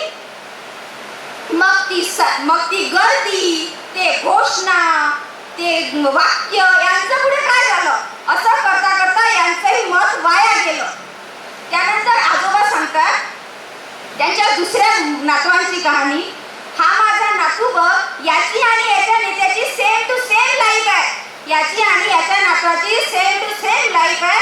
ना करियर है ना करियर में ग्रोथ है, ना करियर है ना करियर में ग्रोथ है. त्याच्यानंतर ते म्हणतात याचा जो बाणा आहे याचं काय झालं? असं करता करता याचंही मत वाया गेलं. त्यानंतर आजोबा येतात त्यांच्या मुलाकडे. हा माझा मुलगा बघ, याला घड्याळाचं फार वेड आहे, याला घड्याळाचं फार वेड आहे. बरीच वर्ष गेली हा घड्याळातली वेळ पाडतो, बरीच वर्ष गेली हा घड्याळातली वेळ पाडतो. वेळ चुकली, वेळ झाली, संधी झाली, वेळ चुकली, वेगळं संधान घडलं. वेळ चुकली, संधी झाली, वेगळं संधान घडलं. एका साहेबाचं घड्याळ दुसऱ्या साहेबानं आपल्या हातावर बांधलं. एका साहेबाचं घड्याळ दुसऱ्या साहेबानं आपल्या हातावर बांधलं. नवा साहेब घड्याळ तेच वेळ पाडू का? नवा साहेब घड्याळ तेच जुनी वेळ पाडू का? की नव्या साहेबासोबत जाऊन तुतारीतून आवाज काढू काय? मग ती निष्ठा, तो परिवार, याचं पुढे काय झालं? असं करता करता त्यांचंही मत वाया गेलं. मग आजोबा येतात त्यांच्या सुनेकडे. ही माझी सून अस्मिता तशी फार धाडसीच म्हणायची. जरा कुणी नटलं की घरातून बाण काढायची. मी तिला किती वेळा म्हटलं की अगं सुनबाई, असा कुणावर बाण काढत नसतो. एकदा बाण सुटला की तो परत येत नसतो. एकदा बाण सुटला की तो परत येत नसतो. मग तो बाण, तो बाणा, ते सैनिक, ते कडवट, याच्या पुढे काय झालं? असं करता करता हिचंही मत वाया गेलं. मग येतात आजोबा त्यांच्या पत्नीकडे. ही माझी पत्नी लक्ष्मी, ही जे घडवे तेच घरात घडतं, ही जे घडवे तेच घरात घडतं. ना हिचं लक्ष्मी, हिला कमळ फार आवडतं. ही तशी दुःखी नाही, पण हिच्या मनात कर्मळ आहे. कारण ज्यांच्या विरोधात हिनं मत दिलं त्यांच्यासाठी आज कमळ आहे. कारण ज्यांच्या विरोधात हिनं आज मत दिलं त्यांच्याच हातात आज कमळ आहे. म्हणून पुढाऱ्यांनो लक्षात ठेवा, तुम्ही कितीही म्हटलं हाच माझा पक्ष, हाच माझा पक्ष, तरी आमचं तुमच्यावर आहे लक्ष, तरी आमचं तुमच्यावर आहे लक्ष. म्हणून मतदारांनो जागे व्हा, आणि आपल्या एका मताची किंमत ठेवा आणि मतदान करा आणि लोकशाही जिवंत ठेवा, लोकशाही जिवंत ठेवा. धन्यवाद. पूर्ण हिमालयन कधी न होईल तरी भारतीय घटनेचे शिल्पकार डॉक्टर बाबासाहेब आंबेडकर अज्ञानाच्या अंधारात हिप्पत पडलेल्या स्त्रियांना सत्याचा मार्ग दाखवून देणारी विद्येची आराध्य दैवत माता सावित्री. विद्येविना मती गेली, मती विना नीती गेली, नीती विना गती गेली, गती विना वित्त गेले, वित्त विना शूद्र खसले. इतके अनर्थ एका अविद्येने केले. असे मनात शिक्षणाची ज्योत प्रज्वलित करणारे क्रांतीसूर महात्मा ज्योतिबा फुले यांच्या विचारांना मी कोटी कोटी अभिवादन करते. ओलते आकाश आम्हा नेतो कुठे, ओलते आकाश आम्हा नेतो कुठे, तू दिलेले पंख हे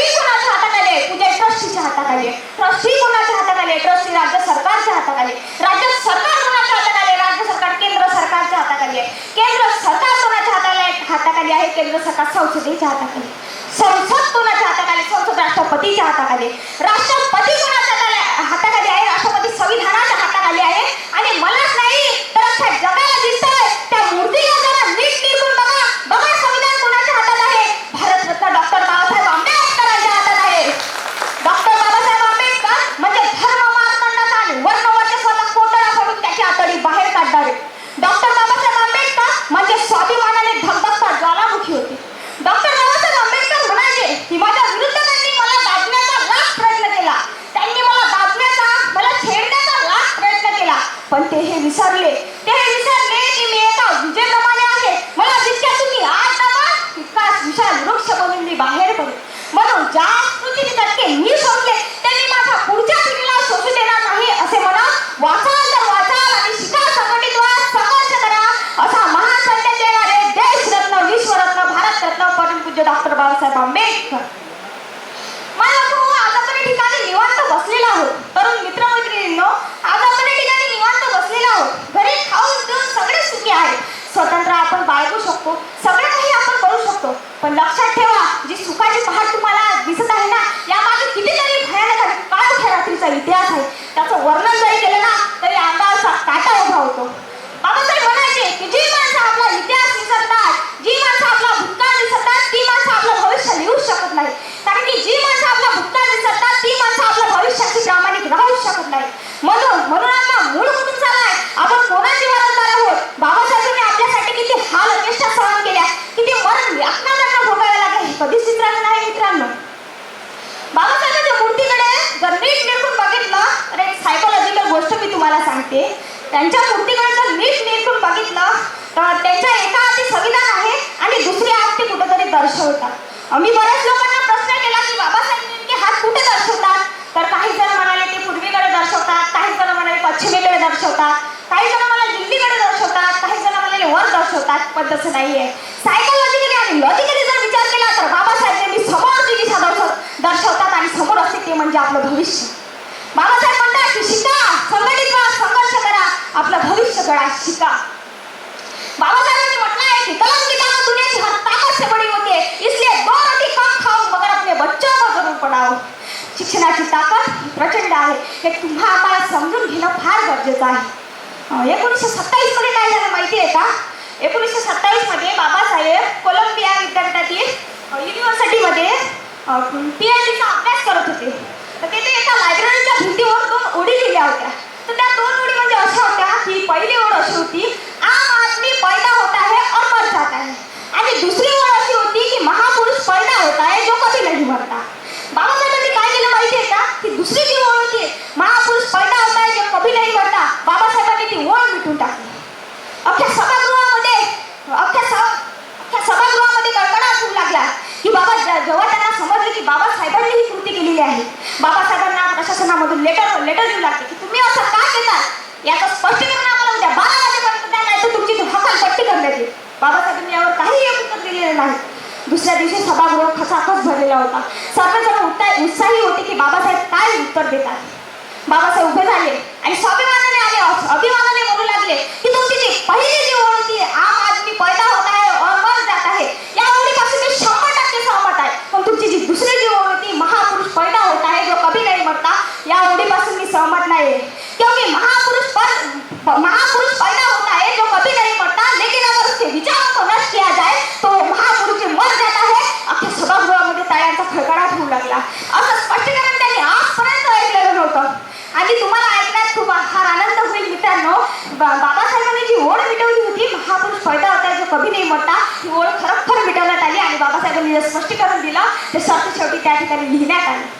हल्ली तुम्ही ऐकत असाल की बाबासाहेबांचे पुतळे जाळतात, बाबासाहेबांचे फोटो जाळतात, आपल्या लोकांवरती अन्याय होतात. का? तर ते बाबासाहेबांना त्यावेळी घाबरत होते, ते बाबासाहेबांना आजही घाबरतात आणि ते बाबासाहेबांना उद्या सुद्धा घाबरणार. ये डर हमें अच्छा लगा और ये डर होना ही चाहिए. ये डर हम रखेंगे. तुमच्या मला एक आंबेडकरवादी आधी ते जिवंत झाला पाहिजे, ती चमक तुमच्या डोळ्यामध्ये दिसली पाहिजे. एक स्वाभिमानी आंबेडकरवादी दिसलाच पाहिजे. कसा दिसला पाहिजे?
संपूर्ण महाराष्ट्र घडला असे अखंड भारताचे आराध्य दैवत श्री श्री श्री छत्रपती शिवाजी महाराज, ज्यांनी शिवरायांना घडवलं, वाढवलं, लिहायला शिकवलं, कोणी वाकड्या नजरेने मराठ्यांवर बोट उचललं तर त्याची अक्कल ठिकाणी लावायला शिकवलं, अशा राष्ट्रमाता राजमाता मासाहेब जिजाऊ, ज्यांनी संपूर्ण भारताचं संविधान घडवण्याचे अनमोल कार्य केले असे महान डॉक्टर भीमराव आंबेडकर, ज्यांनी दगडशेठ खाऊन सुद्धा मुलीची पहिली शाळा सुरू केली अशा सावित्रीबाई फुले आणि तत्वज्ञानी राणी अहिल्यादेवी होळकर या सगळ्यांना नमस्कार करून, या सगळ्यांचा आशीर्वाद घेऊन व व्यासपीठावर उपस्थित मान्यवरांचा आशीर्वाद घेऊन मी आजच्या माझ्या विषयाकडे वळते.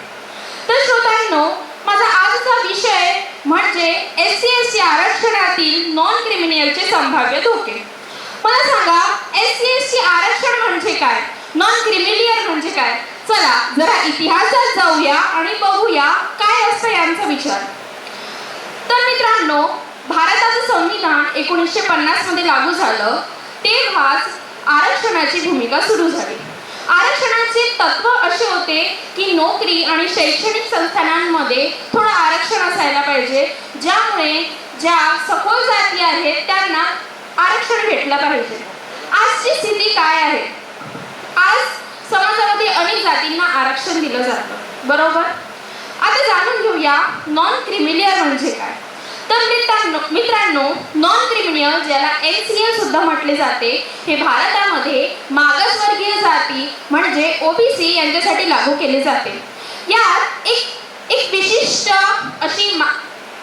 अशी मर्यादा असते, ते म्हणजे तुमचं वार्षिक उत्पन्न 8 लाख रुपयांपेक्षा कमी असायला हवं. जर तुमचं वार्षिक उत्पन्न 8 लाख रुपयांपेक्षा कमी आहे तर तुम्ही नॉन क्रिमिनलचे पात्रदार आहात, आणि जर वार्षिक उत्पन्न 8 लाख रुपयांपेक्षा जास्त आहे तर तुम्ही क्रिमिनलचे पात्र नाही आहात. हा आहे नॉन क्रिमिनलचा अर्थ. मित्रांनो, भारत एक असा देश आहे जिथे आपण म्हणतो अनेकतेमध्ये एकता आहे. तरीही बरेचदा असे होते की खूप जातींचे लोक असे राहतात जे खूपदा असमानतेचा सामना करतात. आता जसं मी तुम्हाला एक खूपच साधंसं उदाहरण देऊ इच्छिते. काल मी एका वक्तृत्व स्पर्धेला गेलेले. तिथे एक व्यक्ती असा होता, एक स्पर्धक असा होता, तो आंधळा होता, त्याला डोळे नव्हते. तर थोडंसं काय करण्यात आलं की त्याला स्टेजपर्यंत आणून देण्यात आलं, त्याला माईकची व्यवस्था करून देण्यात आली. बस इतकंच म्हणजे आपलं आरक्षण असतं. हो, हेच आहे आरक्षण म्हणजे. जे थोडेसे मागासवर्गीय लोक असतात, बस त्यांना थोड्याशा सवलती दिल्या जातात. आणि आता आपली भारतीय सरकार काय करत आहे तर क्रिमिनल लागू करत आहे. मला सांगा, खरंच क्रिमिनलची गरज आहे का? तुम्हाला तरी असं वाटते का क्रिमिनल लागू केले पाहिजे? मला तर नाही वाटत. एक कुठल्याही जातीची किंवा कुठल्याची पक्षाची मी नाही आहे, मी भारताची आहे. एक माणूस म्हणून मी हे बोलत आहे की मला नाही वाटत आहे क्रिमिनल लागू करणे. क्रिमिनलचा अर्थ असा होतो की तुम्ही तुमची आर्थिक परिस्थितीनुसार तुम्हाला आरक्षण द्यायला हवे, बरोबर आहे? मला सांगा, आज कित्येक जण असे आहेत जे पैशाने खूप श्रीमंत आहेत तरी समाजामध्ये त्यांना त्यांचा दर्जा मिळत नाही आहे. का? कारण ते त्या जातीचे आहेत. मला सांगा, आपला भारत असा देश आहे का की ते जाती पाहून आणि सगळं पाहून आपण असं करतो? आज कॉलेजमध्ये तुम्ही ऍडमिशनसाठी जा, तिथे आरक्षण आहे. आरक्षण गरजेचंच आहे. क्रिमिनलची गरज आपल्याला नाही आहे. क्रिमिनलचे संभाव्य धोके सांगण्यासाठी पहिला धोका मी असं सांगू इच्छिते की आरक्षणाचा आपला जो मेन मुद्दा होता ते असं होतं की आरक्षण आपण त्या लोकांना देत होतो जे सामाजिक आणि ऐतिहासिकतेने थोडेसे प्रखर आहेत. मला सांगा, आर्थिक स्थिती पाहून आरक्षण द्यायला लागलो तर मग ज्या मागासवर्गीय जाती आहेत त्यांचे तर 2 ग्रुप पडतील. एक म्हणजे ज्यांची आर्थिक परिस्थिती फार चांगली आहे आणि एक म्हणजे ज्यांची आर्थिक परिस्थिती कमी आहे. समानतेच्या दिशेने तर आपण चाललो आहोत, पण त्यातच बघा ना तुम्ही 2 ग्रुप पडतायत. हे बरोबर आहेत का? मला तर अजिबात वाटत नाही. त्यानंतर मला सांगा, क्रिमिनल लागू करणे इतके सोपे आहे का?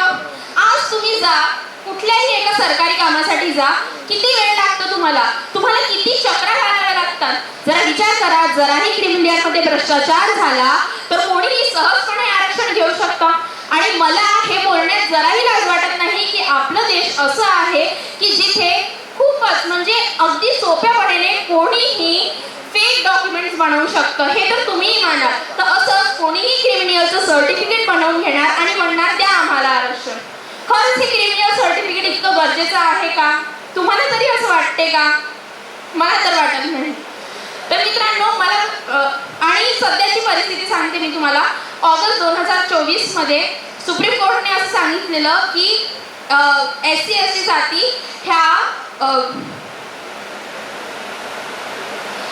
तर हे तर रिसेंटची न्यूज आहे, आपल्या सगळ्यांना माहीतच असेल. बस मला इतकं सांगायचं आहे की नॉन क्रिमिनलचे मला तर नाही वाटत. मी इथे ॲज अ वक्ता म्हणून जर बोलत आहे तर मी थोडीशी तरी कॉन्फिडन्स आहे की माझं मत काय मी ठेवत आहे. मला नाही वाटत की नॉन क्रिमिनलची गरज आहे किंवा क्रिमिनलची गरज आहे आरक्षणासाठी. जसं आहे ते सुलभपणे सुरू आहे आणि तसं सुरू राहायला पाहिजे. धन्यवाद.